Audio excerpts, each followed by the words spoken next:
बिस्मिल्लाहिर्रहमानिर्रहीम। अस्सलाम वालेकुम। कैसे मेरे तमाम देखने वाले, उम्मीद करती हूँ जी सब खैरियत से होंगे। अल्हम्दुलिल्लाह जी मैं भी आपकी दुआओं से बिल्कुल ठीक ठाक हूँ और आपके लिए आज कुछ ऐसी टिप्स लेकर आई हूँ जिसमें मैं आपके साथ शेयर करने वाली हूँ कि किस तरह से हम अपने घर में मौजूद कुछ कार्ड कबाड़ का इस्तेमाल करके एक तो अपने काम को आसान बना सकते हैं, दूसरा उससे बहुत सारा जो है फ़ायदा भी उठा सकते हैं।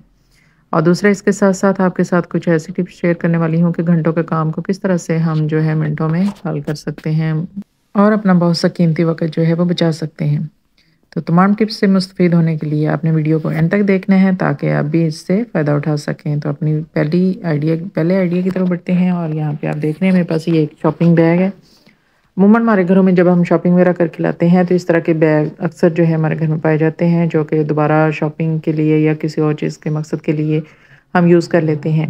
लेकिन अगर ये इस तरह से कहीं डैमेज हो जाए तो ज़ाहिर बात है फिर हम इसमें सामान वगैरह डाल के कहीं भी ला ले जा नहीं सकते। तो मैं इसको फेंकूँगी नहीं बल्कि इसका इस्तेमाल किसी और मकसद के लिए कर लूँगी क्योंकि एक तो इसका जो ये कागज़ होता है थोड़ा मोटा होता है, जल्दी ख़राब नहीं होता है, तो मैं इसका भरपूर फ़ायदा उठाने वाली हूँ और उसके लिए सबसे पहले तो इसके ये जो हैंडल लेसेस वग़ैरह बने हुए थे वो मैंने निकाल लिए हैं, ताकि मैं दोबारा इसका कहीं और इस्तेमाल कर सकूँ। और इस पूरे जो बैग के मैंने इस तरह से पीसेस जो हैं वो कट कर लिए हैं। अब मैं इनका इस्तेमाल कहाँ पे करने वाली हूँ, वो मैं आपके साथ शेयर करती हूँ। जी, इस तरह के बर्तन अमूमन हर घर में पाए जाते हैं, ये नॉन स्टिक कोटिंग वाले। और अगर हम इनको ऊपर-नीचे इस तरह से रख दें तो इनमें स्क्रैचेज़ आ जाते हैं और जब स्क्रैचेज़ आ जाते हैं तो वो फिर आगे-आगे मज़ीद इस तरह से ये सारी कोटिंग ख़राब हो जाती है, उतर जाती है और ये सारे बर्तन जो हैं डैमेज हो जाते हैं। तो इनको सेव करने के लिए इस तरह के मोटे जो कागज़ होते हैं इस तरह के शॉपिंग बैग के, वो जब भी आप इन बर्तनों को आप कहीं भी रखते हैं ना, तो इसके अंदर आप इस तरह से ज़रूर ये कागज़ रख के ऊपर-नीचे बर्तन रखें क्योंकि हम सिंगल तो बर्तनों को रख नहीं सकते, समेट के रखने होते हैं। तो इस तरह से अगर हम कागज़ रख के तो इनको इस तरह से समेट के ऊपर नीचे रखेंगे तो ये बर्तन जो हैं स्क्रैचेस से महफूज रहेंगे। नेक्स्ट आइडिया की तरफ बढ़ते हैं। ये भी मेरे पास एक बैग है, तो पैकिंग बैग है, इसमें सूट आया था।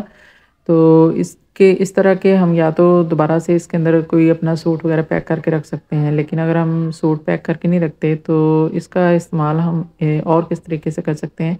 तो यहाँ पे मैं इस बड़े साइज़ के बैग को छोटे पीसेस में यानी छोटे बैग्स में कन्वर्ट कर दूँगी और किस तरह से करूँगी, मैं इसको या तो छुरी गरम करके या जो सोल्डरिंग आयरन है उसके साथ इसको काविये के साथ यानी गरम करके इसको कट कर लूँगी। इससे क्या होगा कि इसके जो एजेस होते हैं वो आपस में मिल जाते हैं गर्म होने से मेल्ट होके और ये बड़े साइज़ से छोटे में मैं इसको डिवाइड कर लूँगी।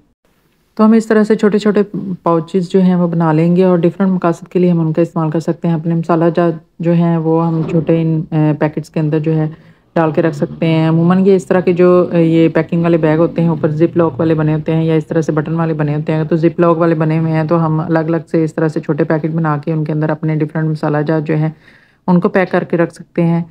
और या अपनी आप डिफरेंट छोटी-छोटी जो चीज़ें होती हैं उनको इसमें रख सकते हैं। जैसे कि यहाँ पे मैं इसका इस्तेमाल जो है वो यहाँ अपनी ज्वेलरी को पैक करने के लिए करूँगी। तो ये मेरे पास ये देखें ये 2 छोटे साइज़ में जो है मैंने बना ली हैं और एक अलग से बड़े साइज़ में था वो बन गया था।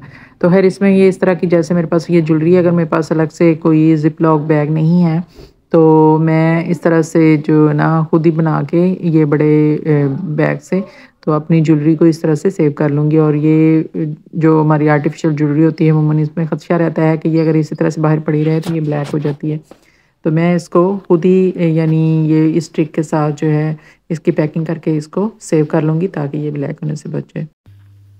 बढ़ते हैं जी अपनी अगली टिप की तरफ और यहाँ पे भी आप मेरे हाथ में ये देख रहे हैं ये मेरे पास कुछ एक पेयर जो है टॉप्स का है। अमूमन हम जब आर्टिफिशियल ज्वेलरी पहनते हैं ना तो हमारे कान बहुत ज़्यादा दर्द करना स्टार्ट हो जाते हैं। तो आज मैं आपके साथ छोटी सी एक टिप शेयर करने वाली हूँ कि जब भी आप इस तरह से टॉप्स या इयररिंग्स वगैरह पहनते हैं आर्टिफिशियल तो पहनने से पहले इस तरह से पेट्रोलियम जेली जो कि अमूमन आजकल सर्दियों में हर घर में मौजूद होती है, हल्की सी उसकी कोटिंग अपने इन इयररिंग्स की हुक्स के ऊपर जो है अच्छे से कर लें ताकि एक लेयर्स जो है इस पेट्रोलियम जेली की आ जाए। और दूसरा ये कि जहाँ जब आप पहनने लगें तो अपने ईयर्स के जहाँ पे होल्स हैं वहाँ पर भी आप इस तरह से पेट्रोलियम जेली को रब कर लें। और उसके बाद आप जो भी आपने ज्वेलरी पहनी है वो आप पहने तो यकीन करें आपके कान भी बिल्कुल भी दर्द नहीं करेंगे और आपके कान जो हैं वो ख़राब भी नहीं होंगे। नेक्स्ट आइडिया की तरफ बढ़ते हैं और यहाँ पे ये देख रहे हैं कि इस तरह के अगर ये किचन टॉवल या टिश्यू रोल जो है हम जो अमूमन जिसका इस्तेमाल हम किचन में करते हैं, अगर आपके पास स्टैंड नहीं है तो आप इसको किस तरह से सेव कर सकते हैं। अगर ये इसी तरह से किचन काउंटर पे या हम कहीं रखते हैं तो बार बार जैसे ये देख रहे हैं हाथ गीले लग जाते हैं, ख़राब हो जाता है, डैमेज हो जाता है या कि खुल जाता है रोल पड़ा हुआ। तो इसको आसान तरीका है, एक तो मैंने पहले भी आपके साथ शेयर किया हुआ था, अगर वो आप उस तरह से नहीं कर रहे तो काउंटर के नीचे अगर इस तरह से कोई दराज वगैरह बने हुए हैं तो आप उसके अंदर जो है अपना ये टिश्यू रोल रख सकते हैं और बवक़्त ज़रूरत आप इजीली जो है इसका यूज़ कर सकते हैं अंदर से निकाल के। इस तरह से ये महफूज़ रहेगा, पानी से भी बचा रहेगा और खुलेगा भी नहीं, यानी रोल जो है बड़े ही सेफ तरीके से जो है दराज में मौजूद रहेगा। तो आई होप आपको ये वाला आइडिया जो है, ये वाली ट्रिक कह लें या आइडिया कह लें, ये भी आपको पसंद आया होगा। तो नेक्स्ट आइडिया की तरफ बढ़ते हैं जी।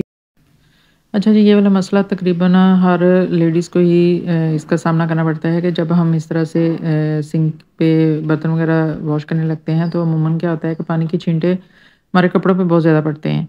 तो जिससे क्या होता है कि हमारी शर्ट जो है वो काफ़ी हद तक गीली हो जाती है, तो उसको उससे किस तरह से बचा जाए। यहाँ पे मैंने तो एक सबसे पहले तो यहाँ पे देखिए मैंने पाइप का पीस काट के लगाया, क्योंकि ये जो मेरे सिंक की टैप है ना, ये थोड़ी-सी बिल्कुल सामने की तरफ थी, इसका झुकाव तो पानी बिल्कुल सामने की तरफ आता था। तो उससे बचने के लिए एक तो मैंने ये पाइप का टुकड़ा लगा दिया। दूसरा क्या होता है कि जब भी आप बर्तन वगैरह वॉश करें ना, तो इस तरह से सामने अपने सिंक के बिल्कुल या तो कोई टॉवल पुराना या कोई भी सूती कपड़ा जो है ना, वो ज़रूर बिछा के रखें। उससे जितने भी ये पानी के छींटी वगैरह जो छींटे उड़ती हैं ना, वो सारी की सारी इस कपड़े के ऊपर जो है आ जाती है और आपके कपड़े महफूज़ होते हैं।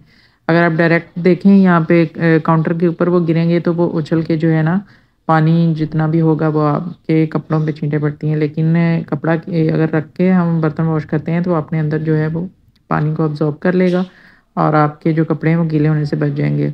और दूसरा मेथड ये है कि जब भी आप इस तरह से सिंक पे बर्तन वॉश करने लगें तो आप एप्रन का इस्तेमाल ज़रूर कर लिया करें, ताकि आपके कपड़े जो हैं वो गीले होने से बच सकें। नेक्स्ट टिप की तरफ बढ़ते हैं। तो यहाँ पे आप देख रहे हैं जी, यहाँ पे मैं पकाने रख दी थी पालक और मैंने इसको अच्छे से जो है साफ़ कर लिया। साफ़ करके इसको पत्तों को अलग कर लिया है उसकी डंडियों से। और आज मैं आपके साथ जो टिप शेयर करने वाली हूँ ये है कि हम पालक को किस तरह से बहुत ही कम वक़्त में जो है पका सकते हैं। आपको पता ही है कि पालक और साग इस तरह की ये जो सब्ज़ी है ये बहुत ज़्यादा टाइम हमारा लेती है बनाने में, घंटों लग जाता है इसको बनाते हुए। तो आज मैं आपके साथ जो तरीका शेयर करने वाली हूँ उसमें आप ये घंटों का काम बिल्कुल ही मिनटों में कर पाएँगे। तो उसके लिए करना क्या है कि मेरी तरह इस तरह से पालक के पत्तों को आपने तोड़ लेना है और इसको अच्छे से वॉश कर लेना है, क्योंकि पत्तों के साथ बहुत ज़्यादा मिट्टी वगैरह लगी होती है। तो इसको बिना काटे, यानी यहाँ पे मैंने पत्तों को काटा नहीं है क्योंकि ज़्यादातर टाइम जो है हमारा वो कटिंग में ही लगता है। तो बिना काटे इन पत्तों को आपने अच्छे से वॉश कर लेना है। जितना ज़्यादा आप खुले पानी के अंदर इनको धो सकें अब उतना ज़्यादा धो लें, ताकि जितनी भी इसके अंदर रेत मट्टी वगैरह है वो निकल जाए।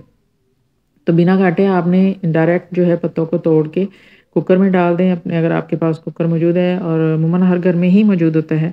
और मैंने इसको नुचड़ते हुए भी डाला है, मैंने इसमें एक्स्ट्रा पानी भी नहीं डाला है। और इसको 15 मिनट के लिए मैंने प्रेशर पे लगा देना है और ये 15 मिनट में ही बहुत अच्छे से गल जाएगी और बिल्कुल मुझे इसको काटने की भी ज़रूरत नहीं पड़ेगी। यानी कटिंग वाला जो सारा जितना भी टाइम था वो मैंने अपना यहाँ पे टाइम बचा लिया है। और अब इन पत्तों को मैं चाहे तो आप जो जूसर वाला जग होता है उसमें आप ग्राइंड कर लें, या इस तरह की आपके पास अगर वो चॉपर है तो आप उसमें इसको जितनी आपने बारीक ग्राइंड करनी है वो ग्राइंड कर लें। तो जो भी आपकी कटिंग करने वाला टाइम था पालक को, वो मैंने आपका टाइम जो है इस तरह से आप मेरी तरह अपना टाइम जो है वो बचा सकती हैं।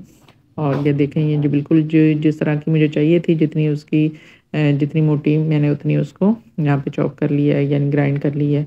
तो आई होप कि आपको ये वाला आइडिया अच्छा लगा होगा, क्योंकि आप इस तरह से अपना बहुत सारा जो टाइम है वो अपना बचा सकते हैं।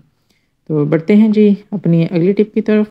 और इस टिप में मैं आपके साथ शेयर कर रही हूँ कि जब कभी हमने इस तरह से प्याज वगैरह हम कट करते हैं हाथ से, बल्कि अमूमन हाथ से ही कटते हैं, इस तरह से कटिंग बोर्ड जो होता है वेजिटेबल कटिंग बोर्ड उसका बहुत कम हम यूज़ करते हैं, या अगर उस पे भी काटें तो जब प्याज हम कट करते हैं ना, तो क्या होता है, जो मेन इशू होता है कि प्याज काटने के बाद हमारे हाथों से प्याज की जो स्मेल है वो बहुत देर तक रहती है, वो ख़त्म नहीं होती। हम जितना मर्ज़ी उसको साबुन से भी वॉश कर लें तो वो स्मेल नहीं जाती।